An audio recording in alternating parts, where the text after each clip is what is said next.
My sister's abusive husband manipulated her into making false accusations against me that destroyed our relationship for 2 years. Our parents believed her lies and cut me off. When she finally escaped the abuse, she confessed the truth, and we're slowly rebuilding our family. It's been 3 years since my life imploded, and I'm still processing everything that happened. Maybe sharing this will help someone else going through something similar, or maybe I just need strangers on the internet to tell me I'm not crazy. For context, I'm 28F, and this story involves my older sister Maya, 32F, my parents, and a web of lies that nearly destroyed our entire family. Buckle up, because this is a long one. Growing up, Maya and I were thick as thieves. She was the golden child, valedictorian, full scholarship to Northwestern, landed a prestigious job at a consulting firm in Chicago right out of college. I was the artsy one, studied graphic design, worked freelance, lived in a converted warehouse apartment that my parents constantly worried was going to collapse on me. Despite our differences, we talked almost every day. She'd call me during her lunch breaks to vent about demanding clients, and I'd send her terrible memes to make her laugh during boring meetings. When she got engaged to Thomas, 34M, 3 years ago, I was the first person she called, crying happy tears over the phone. Thomas seemed perfect for her. Investment banker, came from money, charming in that polished way that made my parents beam with pride at family gatherings. He had this habit of bringing expensive wine to dinner and knowing exactly what to say to make everyone feel important. My mom would literally light up when he complimented her cooking. But something about him always felt off to me. Maybe it was how his smile never quite reached his eyes, or how he'd make these little comments that sounded like compliments, but left you feeling smaller. Once, he looked at my latest design project and said, "Wow, Alex, this is so creative. I could never do something so unconventional." The way he said unconventional made it sound like a polite way of saying worthless. Maya would brush off my concerns. "He's just not used to artists," she'd say. "He comes from a very traditional family." I learned to keep my mouth shut. Their wedding planning was a year-long production. Maya threw herself into it with the same intensity she brought to everything else. Spreadsheets, vendor comparisons, Pinterest boards organized by color scheme. She asked me to be her maid of honor, and despite my reservations about Thomas, I was thrilled. I spent months helping her with everything. We had countless shopping trips, tasting menus, venue visits. I designed all the invitations, programs, and signage myself as my wedding gift to them. Maya cried when she saw the design, elegant script with watercolor florals that perfectly matched her vision. The closer we got to the wedding, though, the more stressed Maya became. She'd call me at 2 a.m., panicking about flower arrangements or seating charts. She lost weight, started snapping at everyone, and would burst into tears over the smallest things. "Maya, it's just a wedding," I told her one night after she'd had a meltdown because the caterer suggested a slightly different shade of cream for the linens. "The important thing is you're marrying someone you love." She stared at me like I'd grown a second head. "Just a wedding." "Alex, this is the most important day of my life. Everything has to be perfect. Thomas's parents are flying in from Connecticut. His boss will be there, my colleagues. This is our debut as a couple. It has to be flawless." I should have seen the warning signs then. The obsession with appearances, the pressure she was putting on herself, the way she'd started parroting things that sounded more like Thomas than her. 2 months before the wedding, I organized Maya's bachelorette party. Nothing crazy. A weekend in Nashville with her closest friends. We did the typical stuff. Honky-donk bars, pedal taverns, matching t-shirts that said Maya's last ride. Her idea, not mine. Maya had been weird all weekend, jumpy and distracted. I figured it was just pre-wedding jitters. But on the last night, after everyone else had gone to bed, she broke down. "I can't do this," she sobbed, mascara running down her cheeks. "I can't marry him." My heart stopped. "Maya, what are you talking about? He's not who I thought he was," she whispered. "He's controlling, Alex. He monitors my phone, questions where I go, who I talk to. Last week he told me I need to quit my job after we're married because his wife shouldn't need to work. But I love my job." I held her while she cried, feeling this mix of vindication and heartbreak. I'd been right about Thomas, but I hated being right about this. "Then don't marry him," I said. "It's not too late." She pulled away, wiping her eyes. "I can't. The wedding is in 2 months. Everyone's already bought plane tickets. The deposits are paid. Mom and Dad would be devastated." "Maya, this is your life we're talking about. Mom and Dad will understand." She laughed bitterly. "Will they? You know how much they love Thomas. How proud they are that I'm marrying up. Dad's already talking about Thomas joining his golf club." We talked until sunrise, but by morning, Maya had convinced herself she was just having cold feet. "Every bride gets nervous," she said, already back in damage control mode. "I'm just overthinking things." I wanted to shake her, but I also knew my sister. Once Maya made up her mind about something, there was no changing it. The wedding was everything Maya had planned for: elegant, expensive, perfectly coordinated. I played my part, smiling for photos, giving a heartfelt maid of honor speech about love and partnership while feeling sick to my stomach. During the reception, I noticed Thomas's behavior more clearly. How he'd grip Maya's arm a little too tightly when steering her away from conversations he didn't approve of. How he'd interrupt her when she was talking to old college friends. How his smile would disappear the moment he thought no one was looking. But Maya looked radiant in her dress, and our parents were glowing with pride. Dad's speech about gaining a son made Thomas beam, and Mom couldn't stop crying happy tears. Maybe I was wrong. Maybe I was seeing things that weren't there. The newlyweds honeymooned in Italy for 2 weeks. When they got back, Maya seemed different.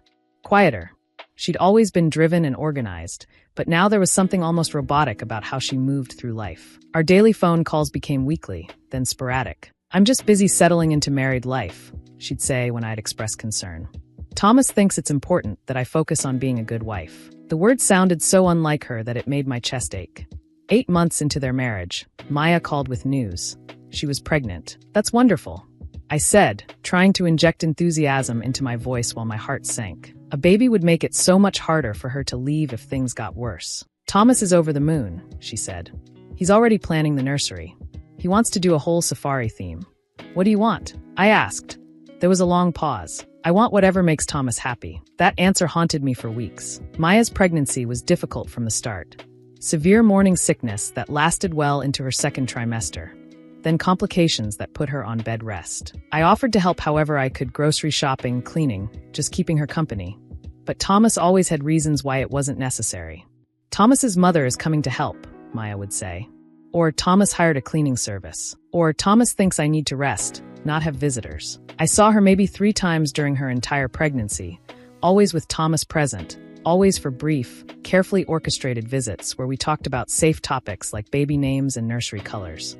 When little Lily was born, she was perfect, tiny and pink with Maya's dark hair. I held my niece for maybe 10 minutes before Thomas decided Maya needed to rest and ushered everyone out. Lily was 3 months old when it happened. I'd been feeling increasingly shut out of Maya's life, and I was worried about her. The few times I'd spoken to her, she sounded exhausted and disconnected. When I'd suggest visiting or helping out, there was always an excuse. So I decided to surprise them with a care package: homemade meals I could freeze, some baby clothes I'd found on sale, a photo book I'd made of Maya's pregnancy journey. I figured I'd drop it off during the day when Thomas was at work, maybe get some one-on-one time with my sister. I knocked on their door around noon on a Tuesday, arms full of packages. Thomas answered, which surprised me. "Alex," he said, not opening the door wider. "We weren't expecting you." "I brought some things for Maya and the baby," I said, hefting the bags. "Is Maya home?" "She's sleeping," he said quickly. The baby was up all night. From inside, I heard Lily crying. It sounded like she'd been crying for a while, that desperate, tired wail that made your chest hurt. "Sounds like she's awake now," I said, trying to peer past him. "I could help." "That's not necessary." Thomas cut me off. "Maya has everything under control." But Lily's cries were getting more frantic, and I could hear what sounded like Maya's voice, sharp and frustrated. Thomas's jaw tightened. "Maybe I should just pop in for a minute," I said, stepping forward. "No." Thomas's voice was firm, and he stepped into the doorway, blocking me completely. "Like I said, Maya's sleeping. I'll tell her you stopped by." He started to close the door, but I put my hand out to stop it. "Thomas, that baby sounds distressed. If Maya's overwhelmed, I can help." "I don't mind." "I said no," he snapped, louder than necessary. "Maya doesn't need your help. She needs her family to trust that she can handle her own life." The crying inside had stopped, but now I could hear Maya's voice clearly. "Thomas? Who's at the door?" "No one important," he called back, his eyes never leaving mine. "Just someone dropping off flyers." My heart broke. Someone dropping off flyers. That's what I'd been reduced to. I left the bags on their doorstep and walked back to my car, hands shaking. Something was very wrong in that house, but I didn't know what to do about it. That night, I called Maya's cell phone. It went straight to voicemail. I tried again the next day, same thing. When I called the house phone, Thomas answered. "She's busy," he said before I could even ask for her. "She'll call you when she has time." She never called. 2 weeks later, I got a call from my mother that changed everything. "Alex, we need to talk," Mom said, her voice cold in a way I'd never heard before. "What's wrong?" I asked, immediately thinking something had happened to Dad or Maya. "Can you come over?" "Tonight," An hour later, I sat in my parents' living room, facing both of them across the coffee table like I was on trial. Their faces were stone-cold serious. "Maya called us," Dad began. "She told us about your visit last week." "Okay," I said, confused. "I brought her some food and baby clothes. Thomas wouldn't let me in." "That's not what Maya says," Mom said quietly. "She says you forced your way into their house." My stomach dropped. "That's not. I didn't force my way anywhere. Thomas answered the door and told me she was sleeping." "Maya says you pushed past Thomas when he asked you to leave," Dad continued. "She says you barged into the baby's room and started yelling at her about how she was handling Lily." I stared at them, speechless. "That's not what happened. I never even got inside their house." "She says you grabbed Lily out of her arms," Mom said, her voice breaking. "She says you told her she was an unfit mother and that you were going to call CPS." "What?"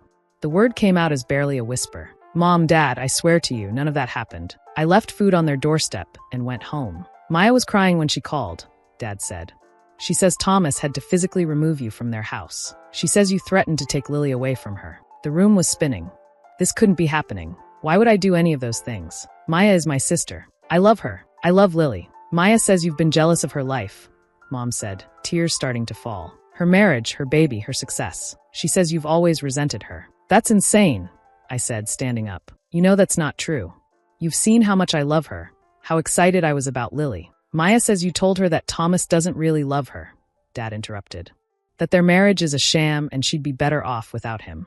Okay, that one hit closer to home because I had thought those things. But I'd never said them to Maya, especially not while attacking her in her own home with her baby. "I never said any of that to her," I said firmly. "Dad, I didn't even see Maya that day. I spoke to Thomas for maybe 2 minutes at the door. Thomas confirmed everything," Mom said quietly.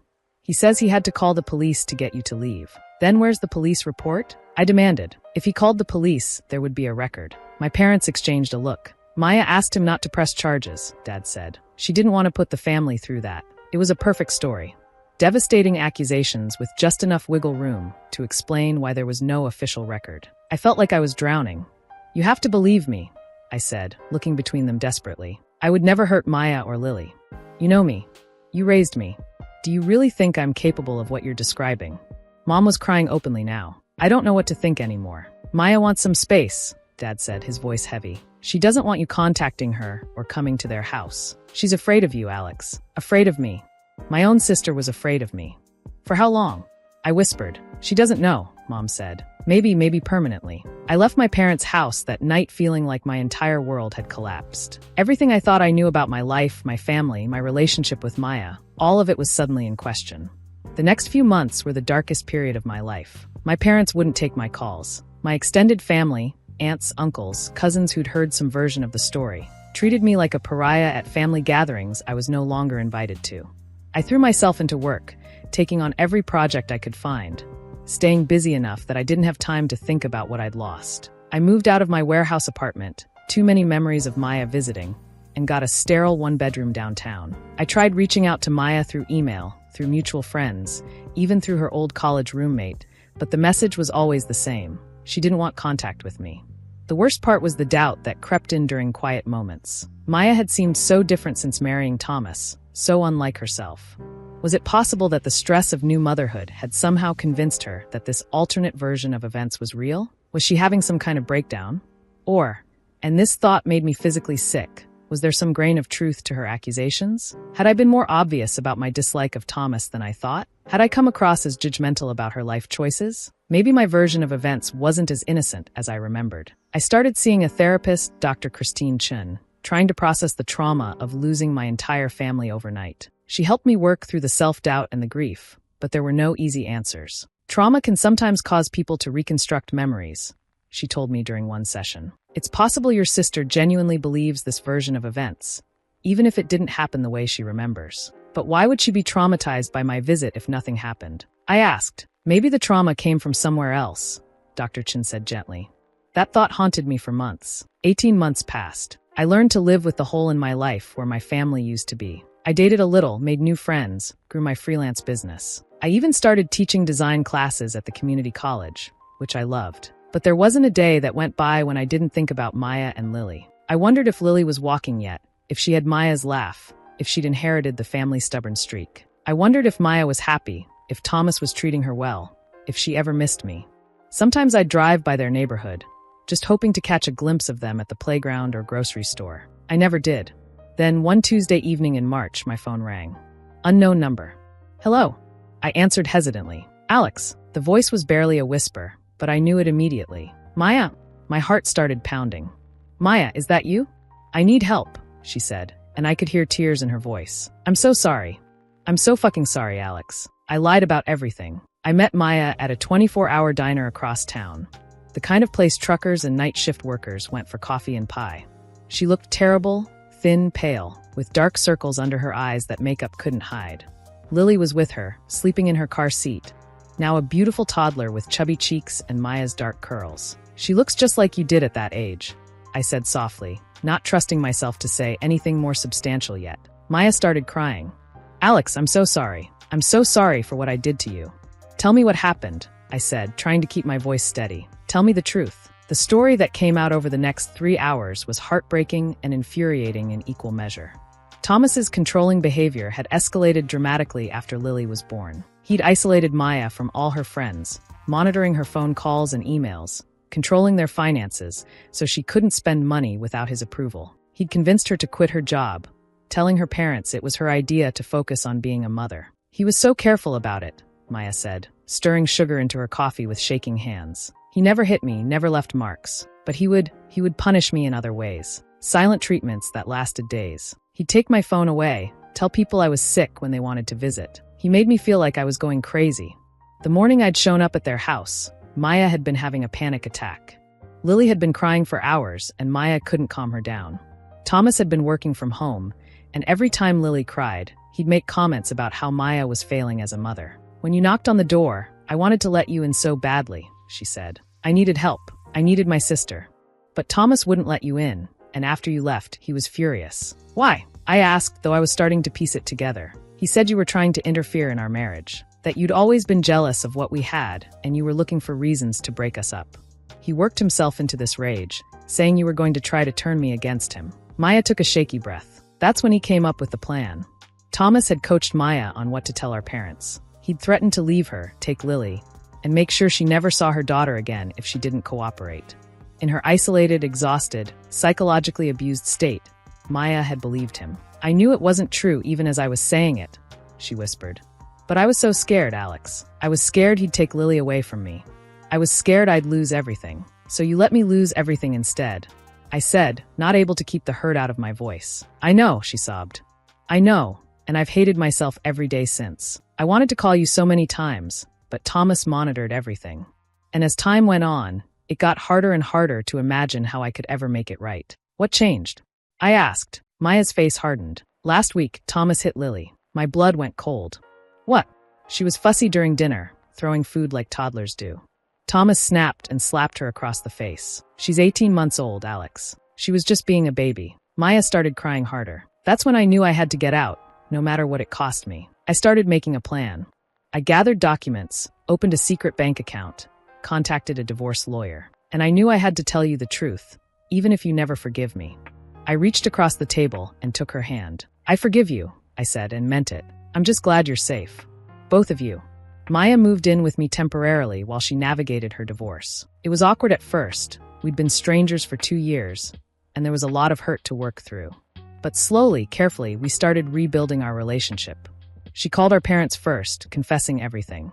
Dad cried on the phone, actually cried when he heard the truth. Mom drove over immediately, pulling both of us into a hug that lasted at least 10 minutes. I should have known, Mom kept saying. I should have trusted my gut. I raised you girls. I know who you are. Telling the extended family was harder. Some people were immediately understanding and supportive. Others took longer to come around, and a few never quite looked at Maya the same way again. The family rumor mill had painted me as unstable, and even with the truth out, some of that suspicion lingered. But most of our family rallied around us. Aunt Linda, Mom's sister, was particularly fierce in her support. That man manipulated all of us, she declared at Easter dinner. Alex, honey, I'm so sorry we didn't see through his act. Maya's divorce was messy but relatively quick. Thomas fought for custody of Lily, painting Maya as an unfit mother who'd abandoned their marriage for her crazy sister.